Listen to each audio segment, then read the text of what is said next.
الله الرحمن الرحیم. زم بټخیله ستاسو ته مخاطب یم او د کیمرې نه شاته طاهر خان دی او زه به ته یو څو شعرونه ویم چې لکه غوایي غونته د هر یو شي نه چک مه کوه، پښتون زلمي درته ویم کارونه سپک مه کوه. دا تور کمیس او سپین پرتوګ د پنجابیانو کار دی، دغه پیشن ګورې را دی خوا د اټک مه کوه. محفل ته ګوره نو هله پکې خبرې کوه، د مسې جړه غونده په هر ځای کې چورلک مه کوه. او زمونږ که ملک قرآن دی د دغې دوو کسانو نه دی، ما ته خبرې د مولا او د ملک مه کوه. زما د ګل په شان ښایسته ښایسته یاران پې مړه دي، زما په مخ کې صفتونه د ټوپک مه کوه.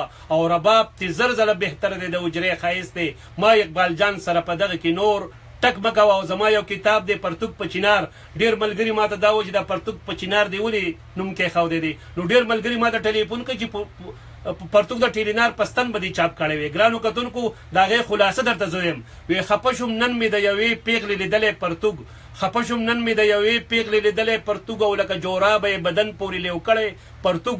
دا لا د کم وطن کلتور دی، زه خبر نه شوم دی نن زلمي چې د سردي په شان تې کړی پرتوګ. د خپو ګټکی دی پکې مه پټوه هم ګناه ده، لږ شان اوچت تړه اشنا ده مې راتمړی پرتوګ. او ما به هر وخت کې درته وی چې ټره یې مسکه ګرانه نه دي منله، ټول په غلو دې لړلی پرتوګ. او هغه به ټول عمر الله پاک په پرده کې ساتي، چا چې د صبر په کمن باندې تړلی پرتوګ.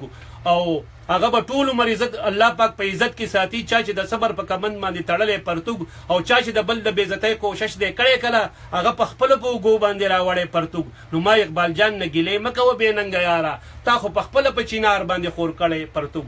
مهرباني وکئ څوک چې دا ګورئ نو د ټولو مسافرو سره یې شیر کوئ. ډېره مننه، ډېره مهرباني، او پته یاد لرئ زمونږ بټخیله.